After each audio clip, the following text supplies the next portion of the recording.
अब आपने मेरे साथ बात करी मेरे भाई अफगानिस्तान की, तो अफगानिस्तान के अंदर कॉन्ट्रीब्यूशंस क्या रही है पाकिस्तान की, वो मैं हजारों बार सुन चुका हूं, और कई बार तो मैं अपने काबिल दोस्त चीमा साहब के मुंह से भी, इनके मुखमंडल से भी सुन चुका हूं कि क्या क्या आपके कॉन्ट्रीब्यूशंस रहे हैं। मैं चाहता था, I have to, because it's a very long list, I have to read it out.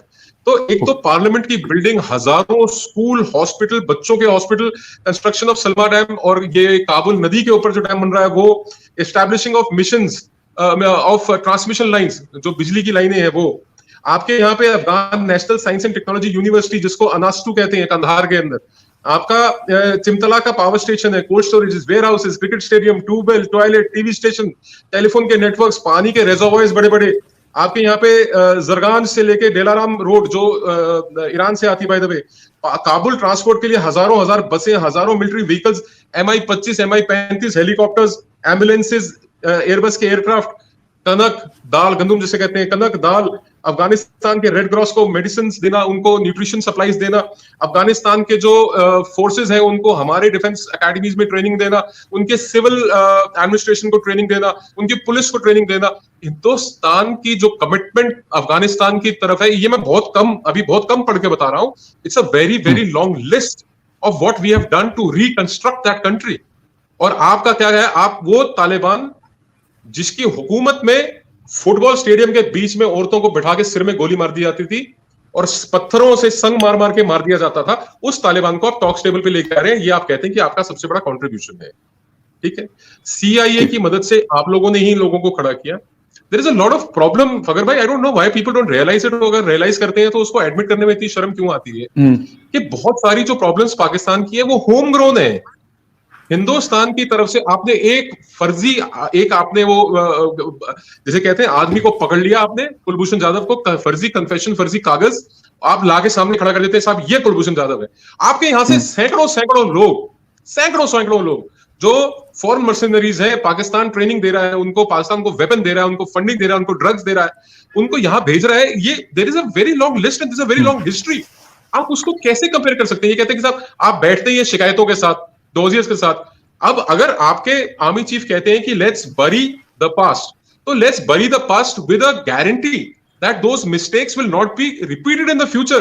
अरे कहीं कहीं तो यार, if we need to have sustainable peace. देखिए, अभी थोड़ी देर पहले चीमा साहब ने इस बात को एडमिट किया आपके डिबेट पे, इस डिस्कशन के दौरान, कि आप अपने घर में हैं, हम अपने घर में हैं। आप ग्रो कर रहे हैं, हमारी इकोनॉमी नहीं ग्रो कर रही, नहीं भी ग्रो करेगी तो क्या हो जाएगा, अभी कौन सा कर रही है। तो अगर ये आपका माइंडसेट है कि हम ग्रो नहीं कर पा रहे, और अगर हम नहीं भी ग्रो करेंगे तो क्या हो जाएगा, तो क्या हो जाएगा, कुछ नहीं होगा। आपका अफगानिस्तान बन जाएगा, ज्यादा होगा आपका वेनेजुएला बन जाएगा, आप इस्लामाबाद जिस शहर में बैठे हैं वो कराकस बन जाएगा, और क्या हो जाएगा जैसे, I mean worst comes to worst, बुरे से बुरा क्या हो सकता है, इससे बुरा क्या होगा। And if you are prepared for the worst then be it, फिर अल्लाह आपका मालिक है भाई। अब मैं क्या कह सकता हूं इसके अंदर, जो चेंजेस माइंडसेट के अंदर, पॉलिसी मेकिंग के अंदर, गवर्नेंस के अंदर, फॉरेन पॉलिसी के अंदर या इकोनॉमिक पॉलिसीज के अंदर लेके आने हैं, वो तो आप अपने मुल्क के अंदर खुद लेके आएंगे ना साहब। Will not be able to do it for you.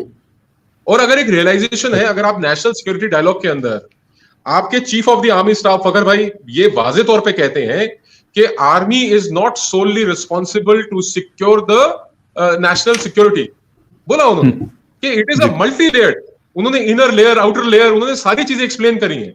If you still turn a blind eye, हालांकि वो अंग्रेजी में थी तकरीर, पता नहीं कितने पाकिस्तानियों को समझ में आएगी, और वो तर्जुमा करके क्या सुनाएंगे नीचे आवाम को, आई डोंट नो, मेरे को नहीं पता कि वो तर्जुमा करके, ट्रांसलेशन करके क्या सुनाया जाएगा, क्या बताया जाएगा। But at the heart of it मैं ये समझ रहा था कि मैं शायद, ये वर्दी के अंदर फौजी जर्नल नहीं है, कोई इनका फाइनेंस मिनिस्टर है या इनका कोई फ्यूचर का प्रेसिडेंट है जो ये बातें कर रहा है, हमको ये चाहिए। फौज अकेले की जिम्मेवारी नहीं है, और ने भी करना है, हमने फौज का बजट घटाया, और स्टेक होल्डर्स है, सबको कंट्रीब्यूट करना पड़ेगा। ये सारी चीजें पहली बार मैं देख रहा हूं कि पाक फौज की तरफ से एडमिशंस आ रही हैं। It sounds nice, but how far can India trust him, that is the point.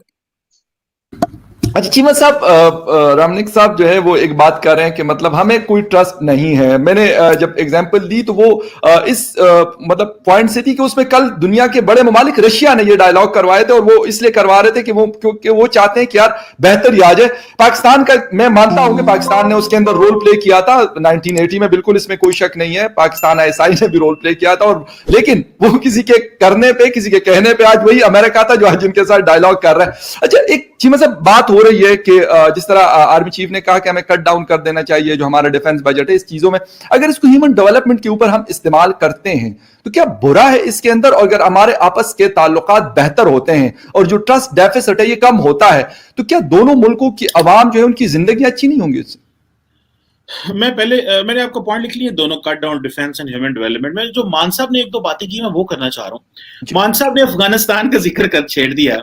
जी। यार इंडिया अभी अगले दिन, जस्ट अगले दिन अफगानिस्तान जाके तो कोई $2 अरब इन्होंने लगाया। वो कहते हैं जी, जो मान साहब लिस्ट सुना रहे थे, बहुत अच्छी बात है, अच्छी चीज है, काम करना चाहिए, अपने इंटरेस्ट को बढ़ाना चाहिए और मेहनत करनी चाहिए। इंडिया ने अगर पैसा लगाया तो दिस इज गुड, अप्रिशिएट करना चाहिए इनको, अपनी सरकार को, मैं इसको बुरा नहीं समझता। लेकिन और भाई अफगानिस्तान हमारे साथ 75 साल से है, और उससे भी पहले चला जाए तो उससे भी पहले पाकिस्तान और अफगानिस्तान के ताल्लुकात हैं। ड्यूरंट लाइन, आप मुझे ये बताएं, ये फखर ही इज अ पश्तून, अब फखर अपनी स्क्रीन वापस लेके आए।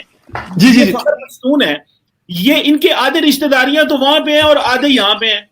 40 मिलियन से ज्यादा, 40 लाख से ज्यादा हमने ऑफिशियल यूएन के नंबर है कि अफगान पाकिस्तान में है।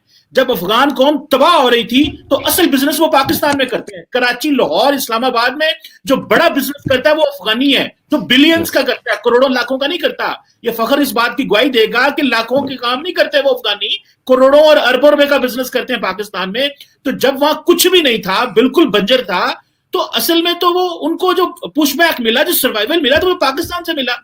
तो वो सोसाइटी बहुत, देखें इंटरनेशनल कम्युनिटी में के रशिया के या अमेरिका के वहां क्या स्टेक्स है, क्या गंद मारा, और हमने भी एक वक्त में वहां पे क्या किया और नॉन स्टेट एक्टर तैयार किए जो हमें भी नहीं करने चाहिए थे। मेरी अपनी जाती राय है, मैं गलत समझता हूं, लेकिन माजी था उस वक्त की पॉलिसी यही थी।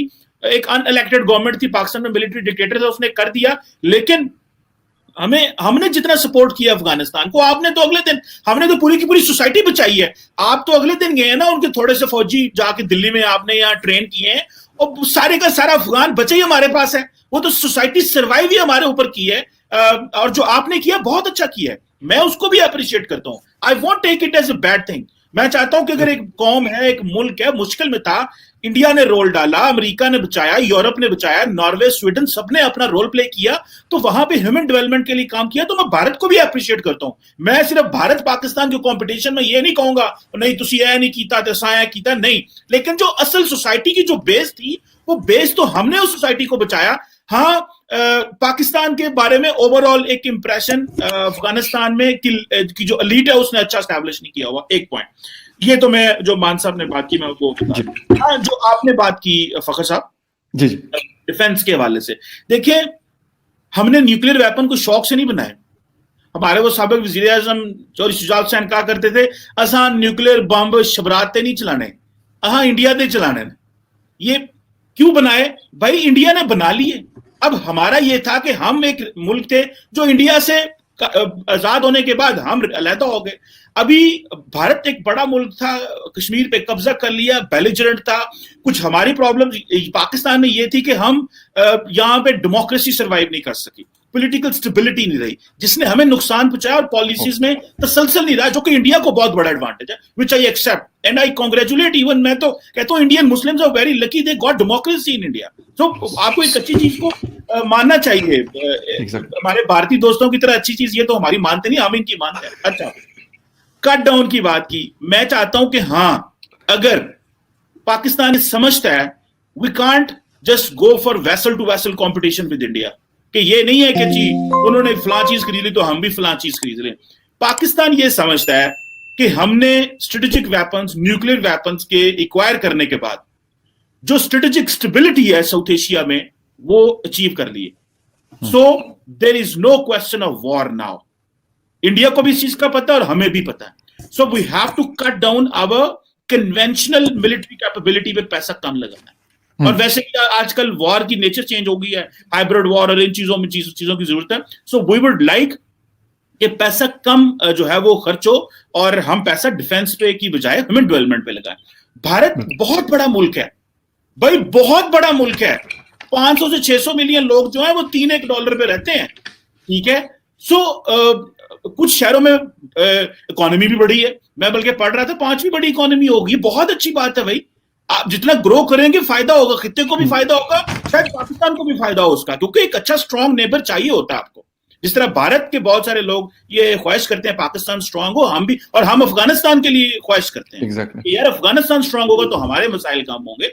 तो हम चाहते हैं भारत स्ट्रांग हो, बहुत ज्यादा स्ट्रांग हो, इतना स्ट्रांग हो जितना चीन स्ट्रांग है, ताकि जिस तरह हम चीन के साथ अच्छे कारोबार करेंगे हमें फायदा होगा, भारत के साथ भी होगा। तो ऐसे भी मान साहब को जावांगे चंडीगढ़, उत्थे कहांगे मान साहब कॉन्ट्रैक्ट लै दिओ सानू, तो सानू कारोबार च पाओ कि साडे नाल उत्थे इन्वेस्टमेंटां करो, मतलब वी कैन डू दिस। सो हम तो चाहेंगे भारत जो है वो $5 ट्रिलियन की इकोनॉमी करे। I would personally would like it कि भारत में भी उतनी तरक्की हो, और Bharat is on a right track industry में, बिजनेस में बहुत मेहनत कर रहे हैं, चीजें उनकी अच्छी हैं, लेकिन ठीक है, डिफेंस पे हम पैसा कम करेंगे। ये पिछले 10-15 साल हमने थोड़ा ज्यादा लगाया, उसकी वजह ये थी कि दहशतगर्दी की जंग, और आपको पता है हमारा बड़ा नुकसान भी हुआ, हम इन चीजों में फंसे। हम इससे अब बाहर निकल आए हैं, अब सिर्फ इकोनॉमी है और ट्रेड है। और एक बात जो मान साहब ने की थी कि ना भी होगा तो क्या होगा, मान साहब चलो मैंने कहा था वो जो आपने उसके रिस्पॉन्ड का, पाकिस्तान विल ग्रो, पाकिस्तान तरक्की करेगा, पाकिस्तान दुनिया के हर मुल्क के साथ कंपीट करेगा। हम पीछे रहे हैं। मैं एक वन लास्ट पॉइंट, पिछले 15 साल में जब बांग्लादेश और इंडिया तरक्की कर रहा था तो याद रखें हमें 2 चैलेंजेस थे। एक हमने दहशतगर्दी को सहा, और दूसरा हमारे लीडरान की नलायक पॉलिसीज की वजह से एनर्जी क्राइसिस हुआ पाकिस्तान में, जिसने इकोनॉमी को नीचे किया। सो दहशतगर्दी की जंग ने भी एक एनवायरनमेंट प्रोवाइड नहीं किया, और एनर्जी क्राइसिस की वजह से भी दोनों चीजें रिकवर कर गई हैं। इंशाल्लाह we will grow and we will compete and we will be your partner in peace and stability. कोई गल नहीं, खैर मान साहब भावें कह दिल्ली च या सोना लिए साडी, मान साहब चंडीगढ़ जड़ा ना साडे ते छुरलियां छड्डदे रहंदे ने छोटियां, लेकिन असां दिल्ली नाल राबता कर लिया। हमारे लिए अपनी नेशनल सिक्योरिटी सबसे पहले, राष्ट्रहित सर्वोपरि, nation comes first always and every time, let there be no doubt about it in anybody's mind. ये अमेरिका के लिए भी उतना ही लागू है जितना पाकिस्तान के लिए लागू है, जितना अफगानिस्तान के लिए लागू है, और भारत के लिए भी उतना ही लागू है। हमारे लिए हमारा राष्ट्रहित सबसे पहले। जो बात अच्छी लगेगी सुन लेंगे, नहीं अच्छी लगेगी नहीं सुनेंगे, बात खत्म होगी, उसके अंदर क्या दिक्कत है। अब हीमा साहब ने कहा कि बहुत बड़ा रोल अदा करते हैं अफगानी, कई हजारों करोड़ों का, अरबों का धंधा करते हैं, तो आप लोग क्या करते हो भाई? जब सारा धंधा ही अफगानी करते हैं तो आप लोग क्या करते हो? आपके पीटा के चेयरमैन है मोहम्मद अहमद साहब, उन्होंने ये बात हाईलाइट करी है अभी पिछले हफ्ते कि इंडिया के साथ बॉर्डर गेट्स खोल दिए जाए और जो कॉटन यार्न है वो इंपोर्ट किया जाए। जो पाकिस्तानी टेक्सटाइल इंडस्ट्री है वो इस वक्त डिस्ट्रेस में है, और ठीक है, अगर आपको जरूरत है किसी चीज की, अशिया की, हमारे से लीजिए। दवाई चाहिए दवाई लीजिए, वैक्सीन चाहिए वैक्सीन लीजिए, आपको कोई टेक्नोलॉजी चाहिए, जैसे कि आज आपके सीओएस ने कहा कि scientific developments and scientific achievement should be utilised, तो हम कर रहे हैं डेवलपमेंट, आप कीजिए यूटिलाइज, क्या दिक्कत है? आपको मना किसने किया? भेज तो रहे हैं वैक्सीन। दूसरी बात, आज भारत साहब ने कंसंट्रेट किया हैव्स एंड हैव नॉट्स के ऊपर। हैव्स तो बता दिए, चीमा साहब ने बहुत सारे गिना दिए हैव्स, और हैव नॉट्स की एक बहुत लंबी लिस्ट मेरे पास है, कहोगे मैं आपको व्हाट्सएप कर दूंगा।